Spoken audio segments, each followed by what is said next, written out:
morning, good evening. If you're in the UK, it's 6 p.m. over here. We're going to have 45 minutes with a few of my colleagues from EXP in the UK. We're going to talk a little bit about the strategy of how we've started EXP in the UK, how we've grown EXP in the UK. We're going to talk about strategy on agent attraction in the UK, and we're going to talk about strategy of building a business with EXP in the UK with my colleagues here. So we'll get to that in just a moment. They can introduce themselves. They've got strictly 30 seconds each. They're not allowed to say any more than that because some of them talk a bit too much, including myself. So you might have to just rein me in, but we'll have some questions at the end as well.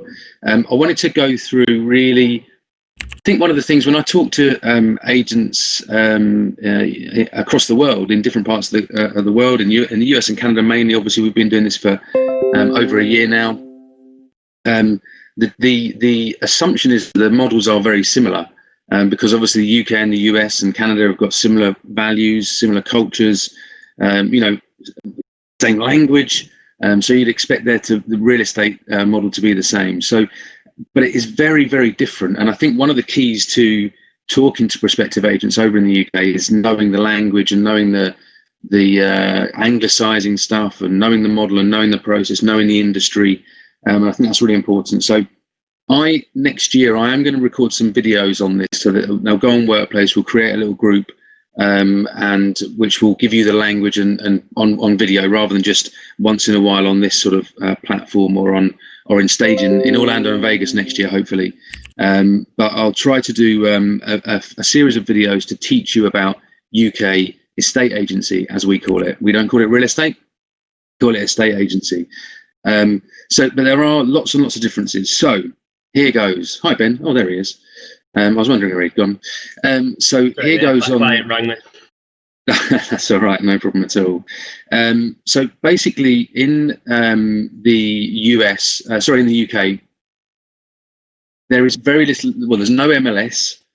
There is no buyer agency. So the importance of winning the listing is vitally important. If you don't win the listing, you can't sell the house. Now, this sounds absolutely bananas to our US colleagues and our Canadian colleagues, but that is how it works. Because we have no MLS, we don't share listings with our colleagues. We don't allow other agents to sell our properties, if that makes sense. So if you don't get the listing, it's very, very unlikely you're going to sell the house because you're giving that individual agent the opportunity to sell that property. So the listing is vitally important, and it's very, very competitive over here. And this is why people ask me in Workplace occasionally. They say, "Hey, we've got a buyer looking for a property in," I don't know, we had one recently in Southampton. Unfortunately, we can't help buyers because buyers have to serve themselves in the UK. And again, I know that will sound a bit strange for you guys across the pond, but that is how it works in the UK. There is no licensing.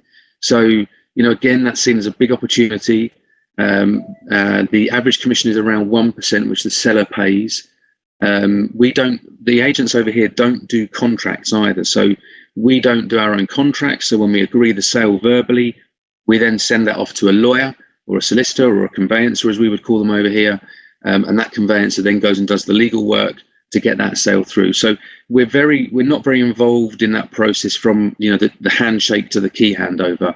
In a legal sense, in any way, shape or form. We will see the sale through and we'll try to help with that sale, but we don't necessarily do any of the contracts or the paperwork to get what we call exchange and completion, or closing, as you would call it.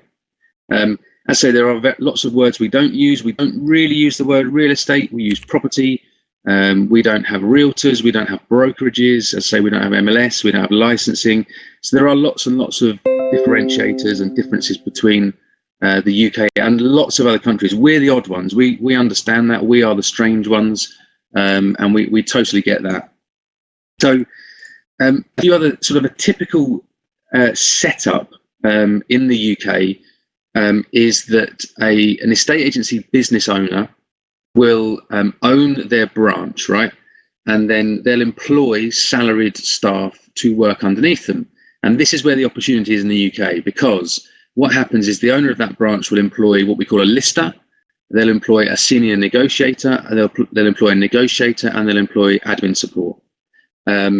And what they'll then do, they'll pay them a basic salary. So let's say the lister of that branch will be paid £20,000 basic salary, typically, is what you'll sort of look at, roughly somewhere between £16,000 and £24,000, depending on the part of the country you're in, as a basic salary. That person's employed, they have to turn up, do certain hours, work every other Saturday, and they are beholden to the owner of that business.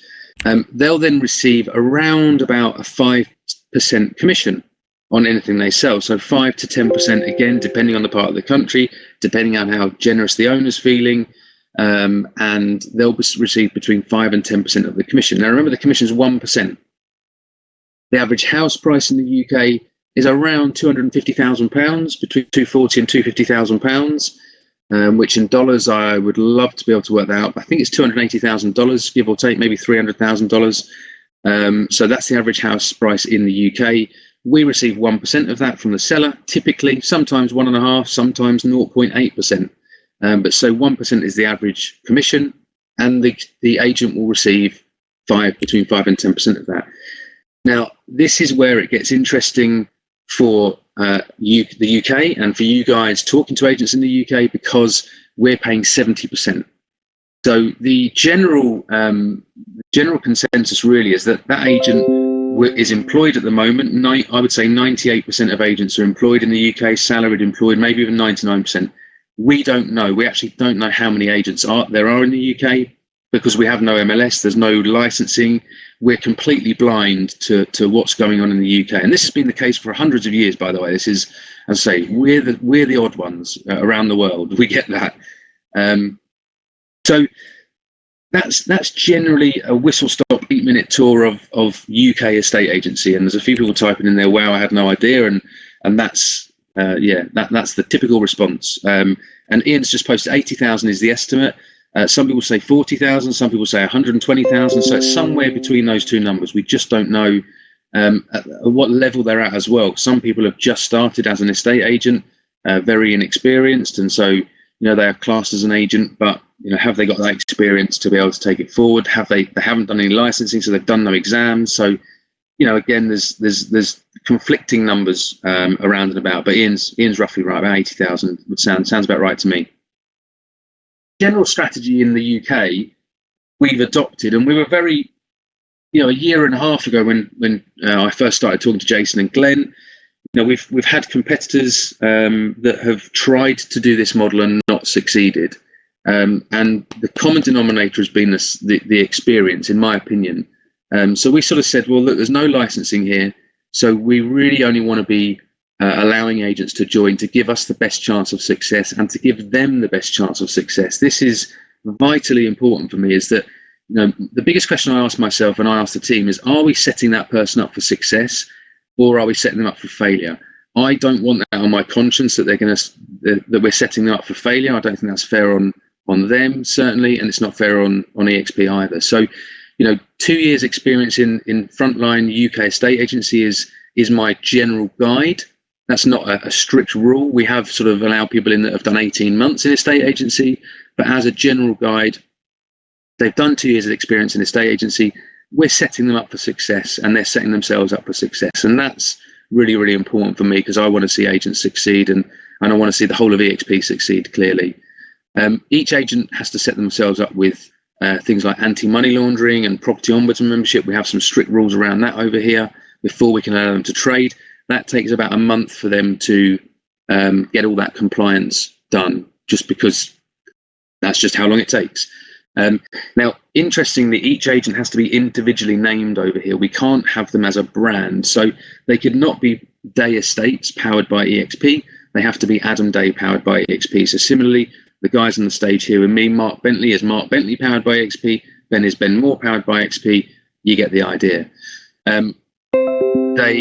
We offer a 70-30 split to UK agents, which again is absolutely mind-boggling compared to their 5% that they usually get. So it's a huge opportunity, and there's a £24,000 cap offered throughout the UK, which again, now capping is unheard of in the UK, apart from one of our competitors who you guys would all have heard about, and our cap is significantly lower than than our other US colleagues who have launched in the UK about 5 or 6 years ago.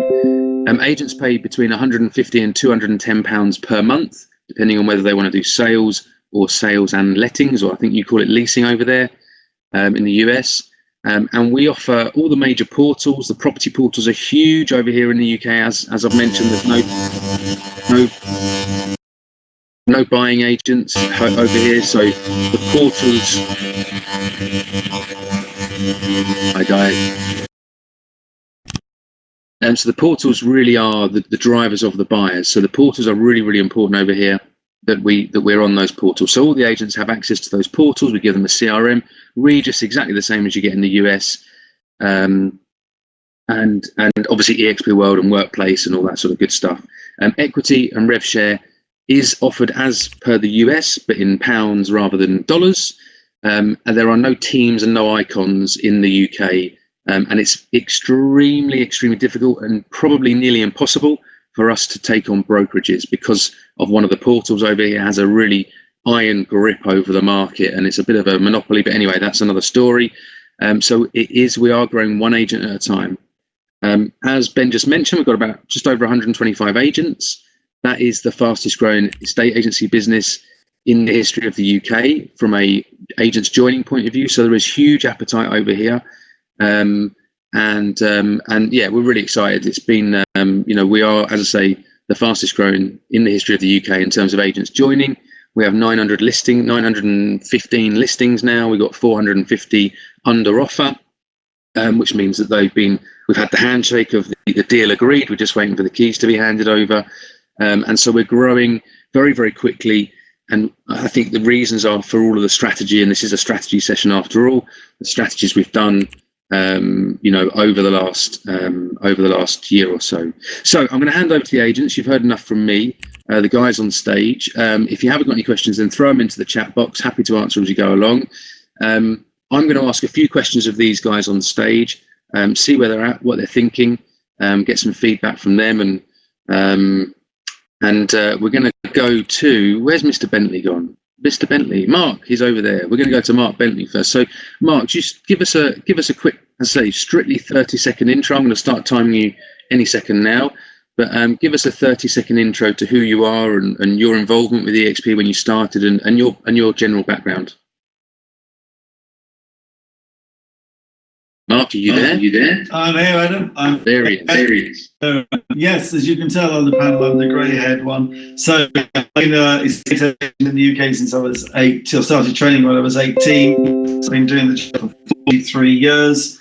And worked for, I suppose I call them several brokerages, but was partner of a large estate agent for the last 20 years or so, with 150 staff and 15 offices. 2 years ago, I became president of the National Association of Estate Agents in the UK, and after my year as president, did visits to America, to Boston and to Washington for the NAR conferences, I identified my own consultancy, and I was delighted to make Adam last year and got involved in the launch of EXP in the UK at the end of last year, and delighted to see how successful it's been so far. That was a bit more than 30 seconds, but we'll let you off because you have held one of the most important positions in the UK, the past president of the National Association of Estate Agents. How many members are in the National Association of Estate Agents, Mark? 8,000 altogether. And actually, if you imagine the average branch office probably has one member and 3 or 4 staff, Ian's probably right in his 18,000 people in the industry, probably. But yeah, 18,000 members altogether. 18,000 in at the NAA. So the National Association of Estate Agents, guys, is the biggest sort of organisation for estate agents in the UK. There is no licensing, as I say, that's as close as you'll get to it, but it's not. There's no obligation to do that. But Mark, do you know what? It was a year ago tomorrow that we went on our UK tour. Can you believe that? It's since we did our official launches in Leeds and Bristol and Birmingham. Since we did our official launches in London as well. And Birmingham and London. I would, yeah, absolutely, can't see. It's amazing how time flies. Just to reassure, I suppose, our audience here, that although we're not licensed, an estate agent certainly if you're running a business estate agency, the business needs to be signed up to the property ombudsman scheme. And you need because of AML and HMRC license. So things you have to, you don't have to be licensed. So, but certainly there are jobs. So. Yeah, absolutely. And just in terms of sort of tell the audience what were the reasons you looked at a few other models, you were considering your options, weren't you, at the time? What was the reason that you decided to join EXP? And this is really to give people a bit of an insight into what agents are thinking, where their mindset is in the UK, and why they might think of joining EXP. What were your reasons? First of all, fantastic strategy and fantastic support and cutting edge concern, obviously, with no offices and working from home. But as you said, Adam, it's a massive leap for agents in the UK to be employed. The vast majority are cushioned by working for an estate agency and receive a basic salary and a small commission. And it's a massive leap for many to jump into running their own company. And the one EXP allows people to do that, to run their own business and the large commission, but have this tremendous support facility through software, through the network of agents, through our American trading colleagues, and also EXP World, which in itself is a fantastic asset. Just felt it was at the right time. It was slowly the growth of self-employed agents, and I think with the pandemic, it was a pandemic this year. People realised they can work from home, but I think it was systems. There's a lot of people. We would call them branch managers, senior negotiators, who don't think that or don't think they can go out there and run their own business, and this gives them a low risk support way of running their own business successfully. And the joy that we see of our EXP UK agents standing by there for sale at the house that's been on with their name on is worth it in its own right. People seeing that they can do it themselves with the fantastic support. Yeah, absolutely. Yeah, good. And yeah, Mark, you're breaking up a little bit, so you're dropping in and out, but we get most of it. We're getting the gist. But yes, no, thank you, Mark. And I think one of the things for me, and I'm putting words into your mouth here, Mark, and I hope you don't mind, but partly because you're breaking up a little bit. I remember when we first met in October last year, or whenever it was, in the Coventry Hilton, wasn't it? Was it the Coventry Hilton or the Northampton Hilton? It was just over a year ago. Thank you very much. Just over a year ago. Thank you. I said to Mark, sorry, Mark, can you mute yourself? I said to Mark, sorry, Mark, can you mute yourself? I was like, yeah. Sorry, guys. So I said to Mark, look, we're only going to be allowing experienced agents to join. With that, a minimum 2 years experience. I know Mark would love to have people with 5 years experience. That was sort of his view at the time, and I think holds that view. And I think there's certainly an argument for that as well, because it is such a big leap for people to take over here. But that experience for me is probably one of the big reasons Mark joined, because a lot of the other competitors that are trying to launch this model, and again, this is a brand new model in the UK. It's never been done before. So to launch it with people with no experience is very, very difficult. And I think that's why you've seen us become the fastest growing estate agency business in the history of the UK. So I think Mark would probably concur. And that was another reason a big reason why he decided to join EXP. So thank you for coming on stage, Mark. Thank you for your time. Appreciate it. So next we're going to move on to Scott and Ben, and I'm going to sort of just throw a few questions at both of you guys. We're leaving the best till last, obviously, with Samantha. So Scott and Ben have been prolific attractors of agents. It's been really interesting to watch them do that and how they've gone about it. And so really, I just wanted to give you guys a bit of insight from our two sort of star attractors as to how they've done it. So we'll kick off with Ben. Ben, just give yourself a little introduction, say hi to everybody, and tell us what your sort of overall strategy's been. Yeah, sure. Hello, everybody. It's so bizarre. Every time I sit on this stage, I feel so nervous, like I'm on an actual stage in real life. It's so odd. I don't think I'll ever get used to this. I don't know why I'm so nervous, but I'll try not to blabber on for too long.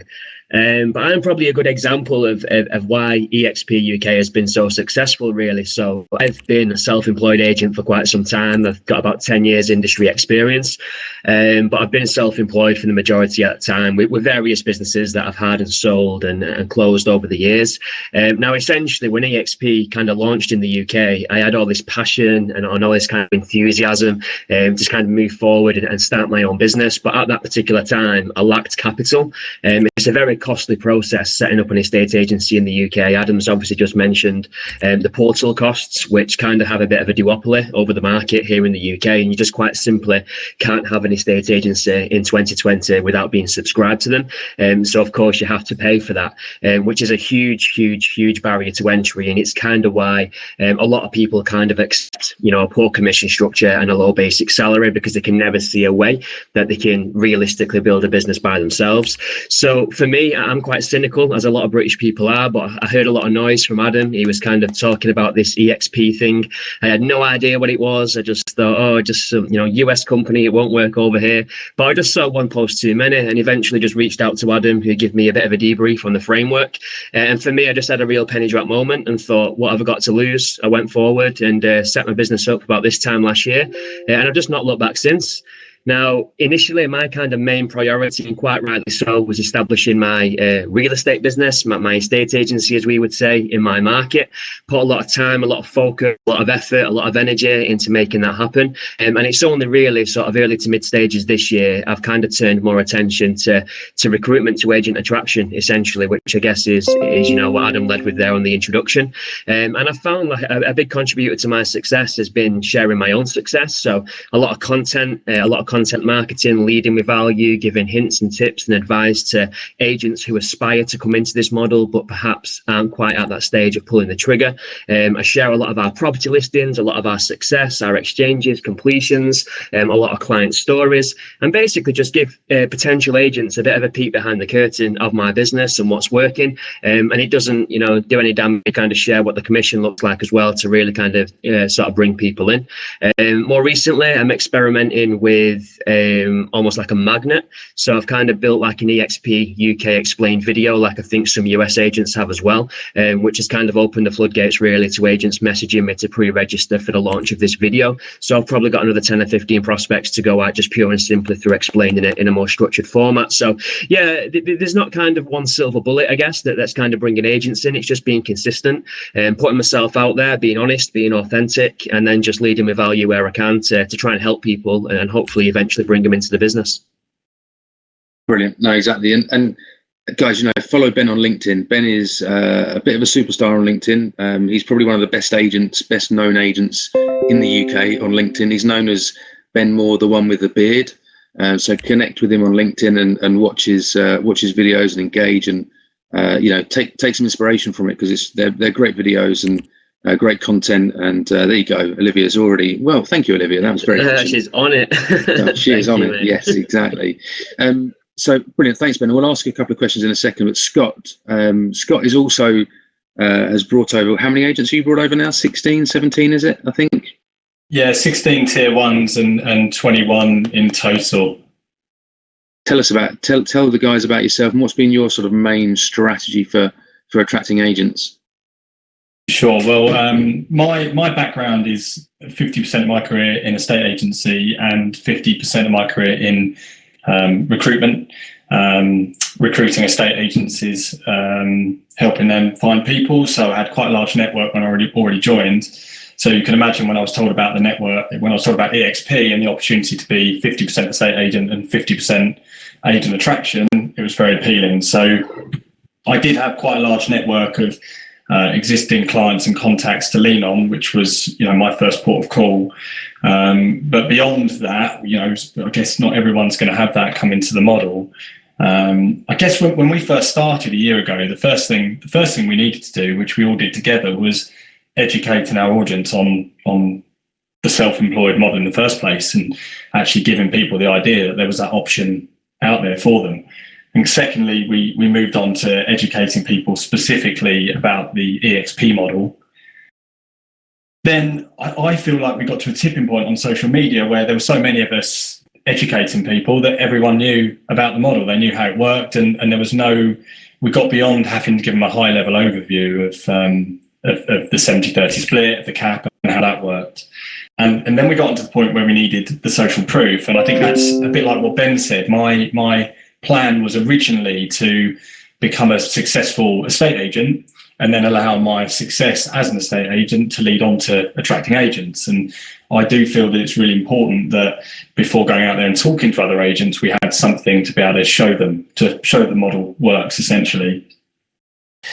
Now, 12 months on, I think we've done such a good job of doing that in social media. I think, frankly, you'd probably do well to find somebody in the UK that hadn't spoken to me or Ben, let alone one of the others. But I'm constantly talking to people in all sorts of corners of our country, and they're saying, I've spoke to Ben, and I know Ben will say the same thing, vice versa. We've got to the point now where people know the model, they've seen that it's successful, and actually now we're almost having to present ourselves as the perfect sponsor for people. And so now it's all about, why would you choose? So you've chosen EXP, now why would you choose me? So what can I offer you, and why will you enjoy working alongside me? So for me, it's about showing people that we've got the experience of being 1 year into the model. We know how it works. We've learned what's good. We've learned what's bad, and we can, help fast track you to being successful. It's about the ongoing support. But all in all of that is by the by. I've learned that money talks. Every post that I do that involves something about financials seems to get far more interest than anything else in terms of views, in terms of engagement. And so money really, really talks. So the next thing now is for, a real army of us to be successful as agents. And I think that's going to attract a lot of people moving forwards. It's interesting what you say, isn't it? I mean, I'm always one to always say to people, never follow the money, follow success, follow winning. I'm all about winning. That's all that matters to me, is winning. I'm not a terrible loser, actually. I just want to win everything. And that's what I always follow. But it's interesting that you say that people have been following the money, I guess, haven't they? Thank you, Barry. Yes. That could just be, and this is a thing to be cautious of, and this is why I think it's really important that we almost niche ourselves as sponsors, that we project the type of sponsor somebody's going to get if they choose you. And so it might well be that I'm picking up a niche of people that are money driven. I think I've mentioned to you in the past that, when people comment to me, they'll often say, I chose you because, you talk figures, you talk data, whereas there'll be other people that probably hear the same thing, but I chose you because I think you're going to be the most supportive of me emotionally. And so I think it's really important, actually, you appeal to a specific demographic and you niche yourself, rather than try and be too vanilla and appeal to too many people all at once. Yeah, that's brilliant. And Ben, so touching on that, Ben, do you find that you have people that join you that are inspired by your videos and want to know more about your social media efforts? Is that sort of your agents that you've brought in? Is that how you find those guys? Yeah, it tends to be people who have got, for whatever reason, some kind of an interest towards building a personal brand and really kind of putting their face at the forefront, leveraging social media channels, and they obviously pick up on the videos that we put out, and that kind of serves as a bit of a hook, I guess, to bring people in. So yeah, I think there's a lot of merit there in what Scott says. I think it's kind of like attracting like, and people kind of connect to what they identify with. In Scott's case, talking about finances. In my case, more sort of being quite heavy on content and business and mindset and that kind of thing. Yeah, fascinating. I think, and that's a great point, and because there's lots of different things that float lots of people's boats, in different ways, and so I think if you're just authentic and Oliver's just put passion leads to profit, and I think it's a great comment, because if you're passionate about a specific part of the business, then you will appeal to the people who are passionate about that part of the business as well. So in everything you talk about. Just touching as well on Scott and Ben, and maybe bring Mark into this as well, just in terms of that, you guys are saying you're constantly speaking to the same people. I've noticed that as well. It's an incredibly small marketplace. We all know each other. We're all sort of 1 degree of separation from every single estate agent in the UK, it seems. I always think, how do you make yourself? And we touched on why you would, because you're talking about finances, Scott, for example. But how do you become that person's go-to? Do you offer them weekly sessions, weekly coaching, or accountability? What's your sort of strategy for that? Start with Ben. In terms of my existing tier ones, you mean? In terms of offering value to agents who might be looking to join, why are they going to name you as their sponsor? Yeah, so I mean, I always kind of try and make it clear that if they do need help with any of that stuff, and like I say, it kind of goes back to more the message that I lead with. So it tends to be more about leveraging kind of video and social media more so than anything else that people need help with. But what I found is that, not in all cases, but a lot of my level ones are very high flyers. Like they're very switched on, astute, experienced people. We've got like Sam, for example, who's on the stage now, Samantha Cerrone. She's just come in and just lit her market on fire. I've got another chap, not a million miles from me, who's built a 6-figure pipeline in 3 months.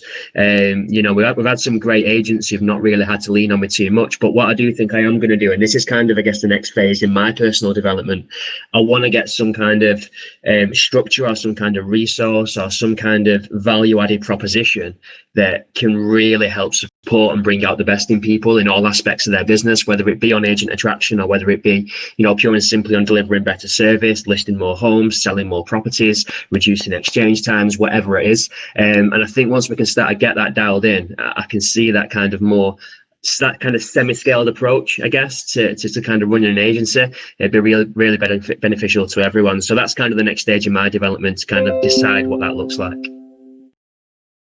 Good. Just to Eric's question there. There's no sort of hard sell. It's just really showing the value. Agents have obviously a free choice as to who they name as sponsor, but I think with the marketplace as it is, and we find agents talk to lots and lots of different agents when they're looking at it.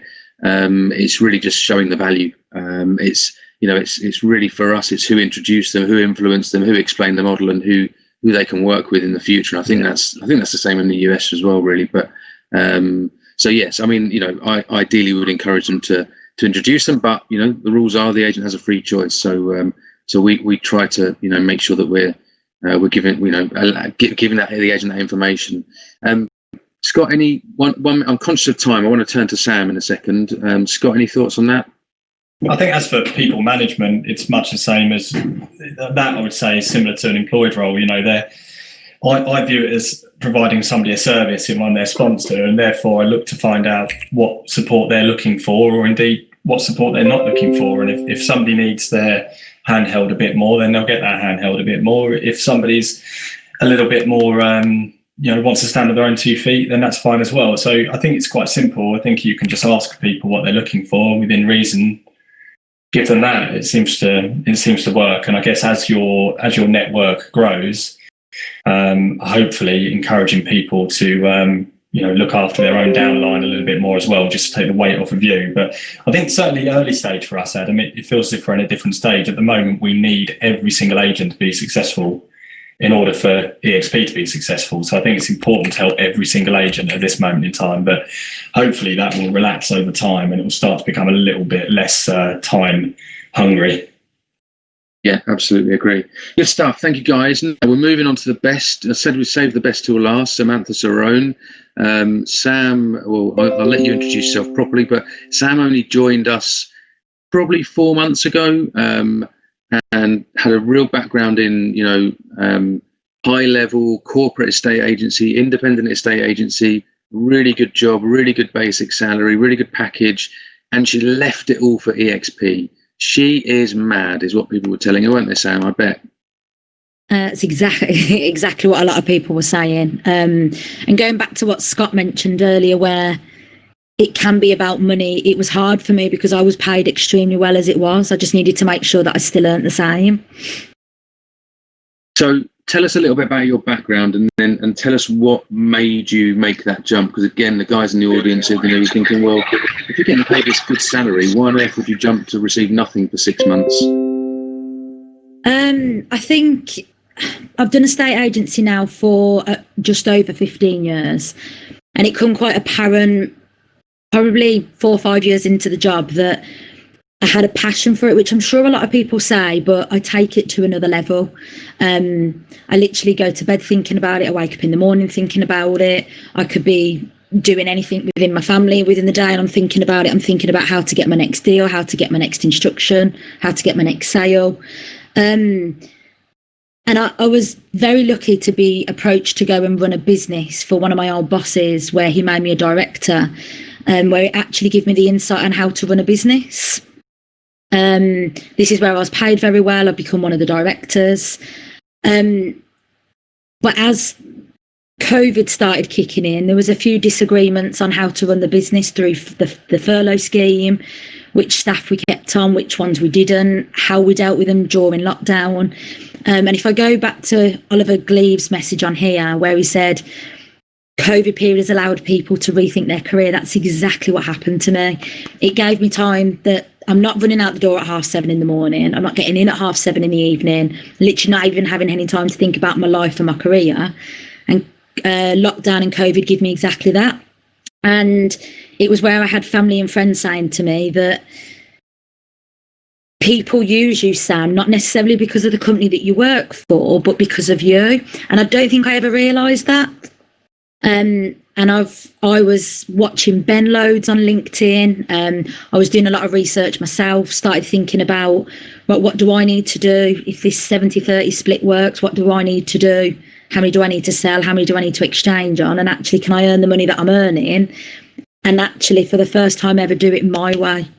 And I suppose that's what made my decision, doing it all my way. I think you said something really interesting there as well, is that it's the first time you realise that it's about you and not the brand that you're with. And this is where, in the UK, we have been, I want to say, hoodwinked by the big corporates and the independents for the last 200 years to make us individuals believe it's about the brand and not the individual. And that's where, for me, EXP has totally freed up the mindset of a lot of people in the UK, where they start realising that actually it's about them. You know, they're the reason that the business is generated, and it's them that should be rewarded for that. Whereas, and that's the fundamental shift for me that we're making in the UK.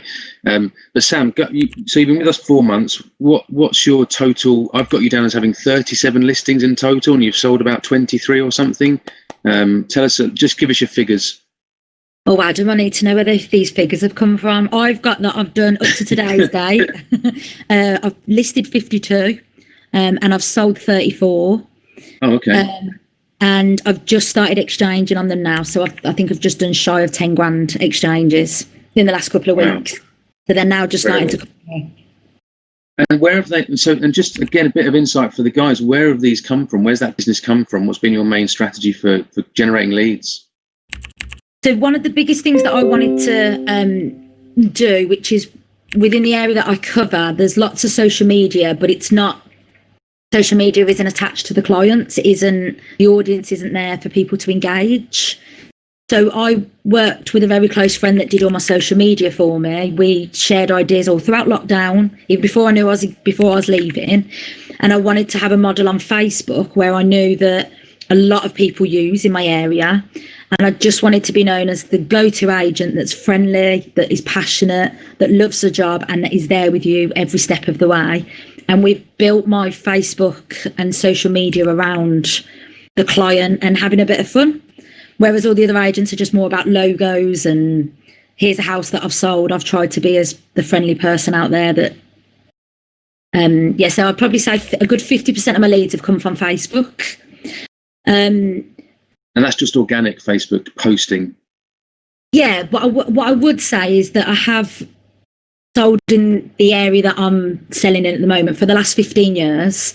So that has helped as well. So a lot of the people on Facebook already knew me previously. And I don't know what it's like over in the US at the moment, but we found in the UK that after lockdown and during COVID, everybody wants to support a small business more than ever. And it couldn't have probably happened at a better time. I'm getting people saying they just want to use me because they don't want to give money to the big companies out there. Yeah, absolutely. Good. Well, look, Oliver, you've stolen my thunder there, matey. I was going to say, go and check out Samantha's Facebook page. Go and like her page. She's awesome on video. and she's brilliant at what she does. But it's about, she churns out the content, churns it out, and people engage with it because it's engaging, and people like it and they share it and they comment on it, and Sam then comments back, and that's where she's getting her business from, and generating her leads. And remember, over here we can only really generate seller leads. It's the seller that we're interested in, not the buyer. Have a look at Sam Sarone's Facebook page. It's really, really interesting. Thank you, Sam. I'm conscious of time. We've got another 4 minutes until 6:45 till we get thrown out. I'm sure we can probably go on for a couple of minutes longer if we really need to. But has anybody got any questions? We've seen the chat has been lighting up, which is great to see. But has anyone got any questions they want to ask? Feel free to drop your mic and shout out if you want to.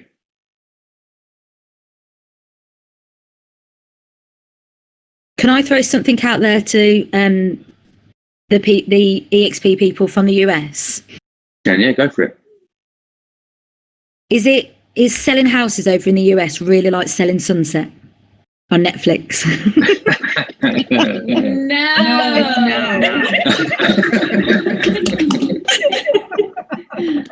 Oh, we're really disappointed. Sam, so you're not watching that, are you? Of course I am. Everyone in the UK is watching it. You wouldn't believe it. We have a fascination with it. So yeah. We behave better than that, Adam. I don't watch it. I had somebody comment on my Facebook page saying they love following me. It's like the local version of Selling Sunset. I said, well, I haven't got their body, but I'll take that. Yeah, good. So that's a question for Kelly. So my plan is over the next weeks before Christmas is to try and get a video done of those the terminologies. So exchange equals closing. I remember we had a funny session with Glenn and Jason last year before we launched. It was probably 18 months ago, and he kept saying the word vendor. And I kept relating it to what we say as a vendor. And so in the UK, a vendor to us is the seller of a house. In the US, a vendor, I finally realised, was a supplier, and he finally realised was the seller of a house. So we were talking. It was a very bizarre conversation because we couldn't understand what each other was saying, even though we both speak the same language. Myself and Glenn have learned a hell of a lot about estate agency or real estate in the UK and the US. So I do plan to do that. Post it. Somewhere on Workplace, maybe we'll have some sort of UK language group, or we'll create something. I'll keep a note of your name as well, Kelly, and we'll add you to that group, and hopefully we can teach you a little bit of UK estate agents in a bit more detail. And takes a bit longer than 45 minutes usually. Any other questions, or have I missed any at all?